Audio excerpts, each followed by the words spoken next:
But let's just say you took 6 weeks consecutive off. That's blasphemy. I'm not recommending this necessarily, but let's pretend. At the end of those 6 weeks, you're gonna be dying to get out there. Is it gonna feel like you've been away from running for so long and you can't wait to get back at it?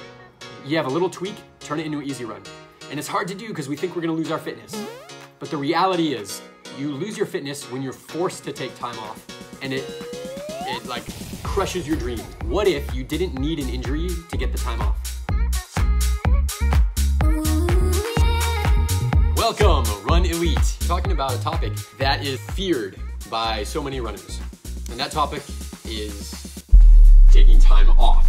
Taking time off in your running is normally seen as an Achilles heel, like a thorn that gets stuck into us. We don't want it. We don't want to have to take time off. We generally have a belief, I need time to train, and the more time I have to train, the better I can get. And I can train more, the better I can get. And if I have to take time away, that my fitness is going to go down, and this is not good. We must stay the course and keep training. It's only after learning over a period of months or really years or decades that most runners start to conclude that things are a little bit different. But the problem is emotionally, and we are emotional creatures, make no mistake here. And we think we need to put more time in, more effort in, more miles in. And if I don't do that, I'm not gonna get the reward. So we fear taking time off. And I'm gonna share with you 3 counter arguments to this that I guess you can take them or leave them. And we're gonna talk about other elite level coaches and elite level runners, what they're actually doing. If you have an injury, take time off immediately. You strain a muscle, you sprain an ankle, even if it's not severe enough to not be able to run, take it really easy. And you can do this a number of ways. You could take time off completely, which is the Jerry Lindgren style, right? That's what he did.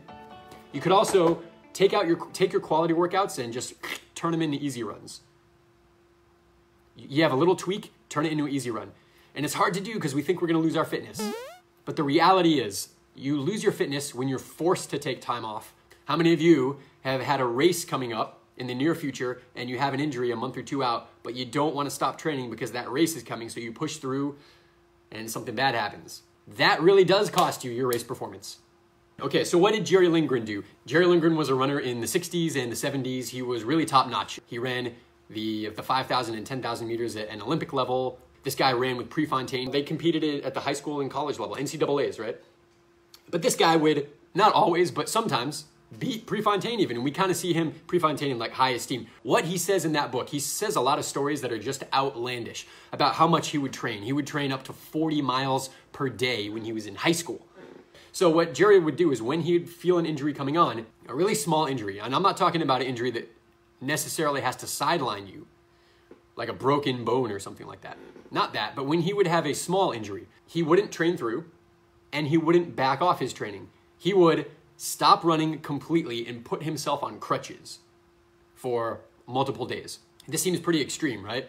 My toe hurts a little bit, my knee hurts a little bit. Let me put myself on crutches and not run and completely can everything.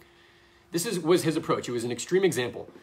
I'm not recommending necessarily that you do this, but I do want to highlight that in Jerry's case, he never had an injury that sidelined him for a season or any extended period of time. And this guy ran 250, even 350 miles per week for extended periods of time. So this guy was a baller, but he didn't get injured because when something came up, he would rest completely.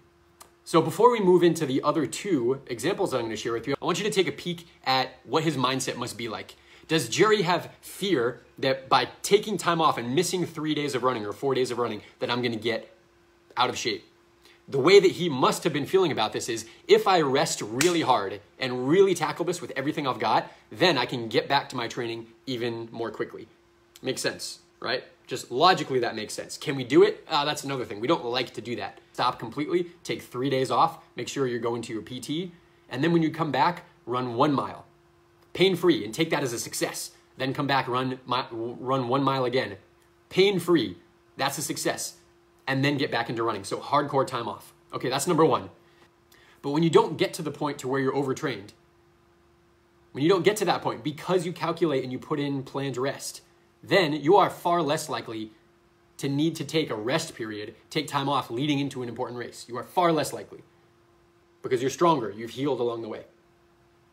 One is be up, because this was the Bible for me when I was 15, 17, 20 years old, you know? Memorize that book. And this guy's really smart. We can listen to Jack Daniels on a lot of things. This guy, smart coach. So what does he say about taking time off? Injuries extend your career. That seems crazy. But think about it this way. As distance runners, we're go-getters. We just will never stop. When you get an injury, it forces you to stop that trajectory. So you're building up, you're building up, you're building up, you're building up, and you'll get to a point where you're just running so much that it's gonna burn you out. It's gonna burn out your endocrine system. It's gonna burn you out mentally. It's gonna burn you out because you're maybe gonna achieve everything that you could in a shorter period of time, and you did it all, and now it's boring after 3 years or 5 years of running, and now what, right? The reason we keep going decade after decade is because you're on an upward trajectory, you get an injury, and it like crushes your dreams. I was doing so well before this injury came on. Can you agree? Can you like relate to that? And when that happens, Jack Daniels says, you start thinking to yourself, wait till I get back. You just wait until I'm back. I'm gonna do it this time, and I'm gonna show you, I'm gonna show myself, I'm gonna crush that marathon, whatever it is. And so an injury actually gives you the negative space that you need in order to build up your motivation. It heightens your emotional state. It heightens your clarity and your focus of your goal. What if you didn't need an injury to get the time off? Now, most runners, if they're, like probably yourself included, if you've had, let's say, 6 weeks off in a year, likely it was because you had an injury. And so you took a week or two off, and that happened 2 or 3 times, something like that. And so it might be true that taking 6 weeks off within a year is a good idea. And you don't plan to take them off because you bank on the fact that inevitably an injury is going to come, and when that comes, then I'll take some time off. And that's a mindset that is not going to serve you long term because it's reactive. It's I'm gonna dump everything I got. I'm gonna go hard until it breaks down, and then I'll get the thing that I actually need, which is some rest. And oftentimes when we get an injury, we enjoy the rest. Whether we'll admit it to ourselves or not. It might suck for a little as you go through withdrawal from running, but then you get to focus on other things in life. It's amazing how much time there is when you're not running hours per day or even 1 hour per day, right? And then it's hard to get back into it because it's like, where am I gonna find the time? Because we actually value that time off, right? What if instead you chose proactively to take time off? And this is gonna maybe come as a shock to you. Long distance runners, elite runners take more time off than does not a beginning runner, but like a moderate runner, intermediate to advanced level runner. And here's the key, they take more planned time off. That's counterintuitive, isn't it? You would think that elite runners would be out there busting their butt twice a day, every day. But when they're training, they're really training. And when they're resting, they're really resting. So with an elite runner, you might see them training for, who knows, a national championship, world championship, or the Olympics, and there's gonna be a big ramp up in training leading up to it. And that ramp up may start a long ways away. So it may look like they're training hard all the time because they have a 6-month block of like really focused training. Okay, 6 months, sure, and really ramp up, and when it's done, take some calculated and planned rest where they do nothing. And I don't mean nothing, sit on the couch and eat Cheetos, but I mean no workouts, no hard work, no hard runs, and oftentimes no running whatsoever. But this goes even further. This is even crazier. Here's how truly high-performing runners use rest and recovery to their advantage. And this is what you can start to do as well. And that is the 80-20 principle. So if you look at something like the first method of running, you guys may have heard of this. It basically, essentially has you run 3 days per week. And the rationale here is to cut out the junk miles. So 3 days per week, what do we need to do? 1 day of intervals, 1 day of tempo run, and a long run day. Everything else is fluff, cut it out, do the 3 that matter, and your performance will go up. That's the idea behind the first method of running, or run 3 days per week. Cut out the junk miles. This is not a good approach for high-level success. This is perhaps a good approach for a beginning runner. But you guys here are committed to your running and wanting to achieve at an even higher level. And the reason it doesn't work is because, think of this, 100% of your training is at a high intensity, or it's quality. So a long run might not be high intensity, but it's quality if it's long enough. It's a quality run, not an easy run. It's 100%, minus maybe a warm-up and cool-down. Now, when you look at the training of elite level runners, it's nothing like that whatsoever, not even close. It's 80% easy. And 20%, if you think I'm gonna say 20% hard, That's not even true. It's 80% easy and 20% is like orange or red, meaning that it's either moderately hard or hard. So I don't know, the percentage of the actual really hard stuff is even smaller. I'm gonna call it 10%. It's a small percentage. So they actually, not only do they take more time off, calculated time off, that's not because of an injury, but also on top of that, during the season of training at high volume, they're also doing, instead of the weekend warrior who's doing close to 100% of high intensity or quality training and next to 0% easy running, that is flip-flopped to where an elite runner is doing about 80% of easy running, 20% moderate and hard quality running.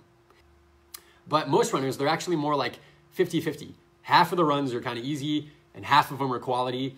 That's still quite a bit of hard running. So I want you to just take a look at yourself. I know what the answer most likely is, but I want you to ask yourself, are most of your runs, most of them, are they done at a very similar pace? Are they done at a pace that's kind of orange? Meaning that, yeah, it's not all out. Yeah, it's not a time trial or a race effort. It's not there, but it's also not truly easy. It's kind of this moderate run, and I run that pace most of the time, virtually all of my runs. And if I'm doing something other than that, well, then it's harder. Then it's like the interval or the tempo run. But I don't truly run easy. I run orange most of the time. That's the answer that most runners would give if you're honest with yourself. Let's wrap this all up here for you now. One of the biggest takeaways I can give you off of there's really 4 points that I made here. 3 on taking time off, 1 on adjusting the ratio of easy to hard running. But if you wrap a loop around all of those, you can say this. Experienced runners, high-level, elite-level runners, both take more complete time off and they run a lower percentage of their total mileage at an intense effort. So for you, the things that you can do in order to move yourself towards that ratio, there are 3. Number 1 is plan to take time off that's not secondary to an injury. And do this on a scale of a year, not necessarily on a week or a month. You may choose to take a period of like 2 weeks off or 3 weeks off once or twice per year, perhaps even more. Perhaps you even take 6 weeks off. It's blasphemy to say that, right?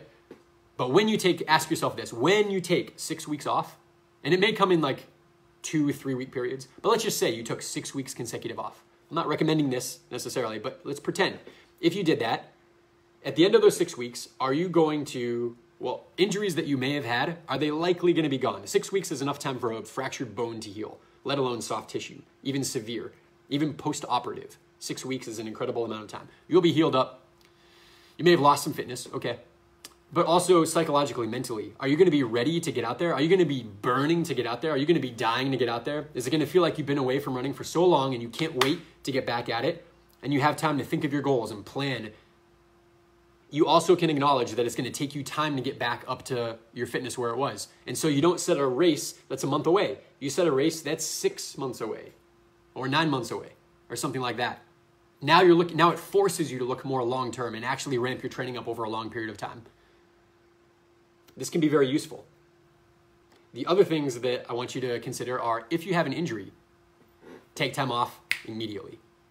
And number 3, bring the ratio of easy running to hard running much closer, ideally to the 80-20. It might not be realistic to go 80-20 unless your mileage is pretty high. I suggest that you don't go for that ratio unless you're over about 70 miles per week. If you're running 30, 40, 50 miles per week, the ratio may be more like 70-30. And remember, quality, for the purpose of comparing with elites, I'm going to call quality moderately difficult runs as well.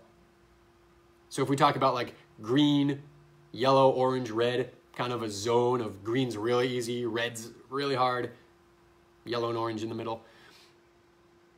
That most runners are running most of their runs in the orange. Don't do that. Don't do that.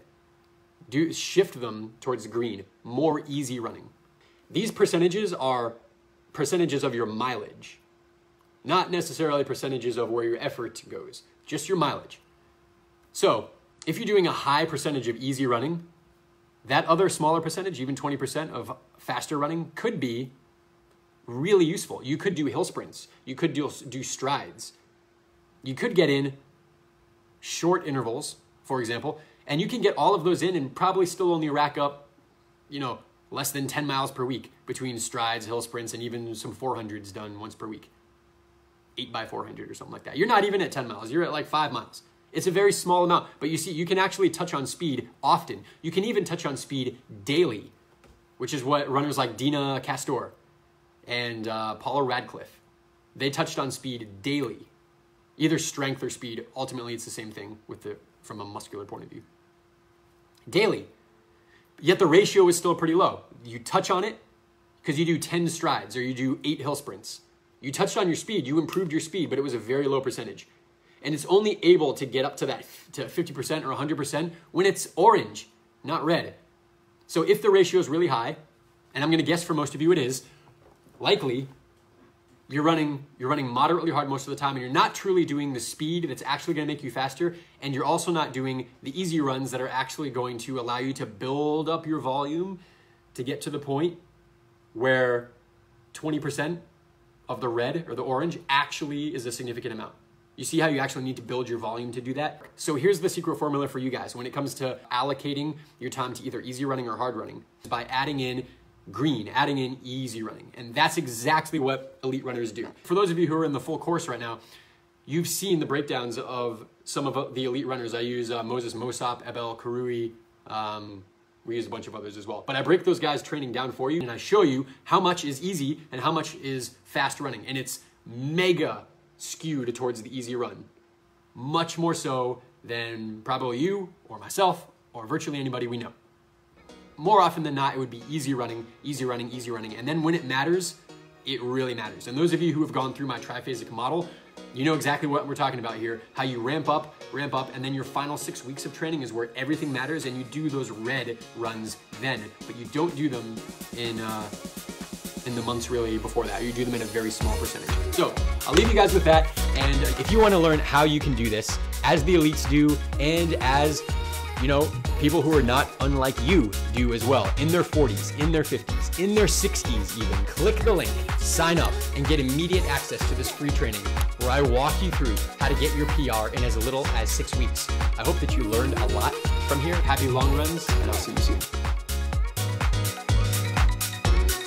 His athletic trainer in college told him he had to stop running so much. You can't run 3 times a day. So he said, F you, I'm gonna run 4 times a day. And he started getting up in the middle of the night to get a 4th run in.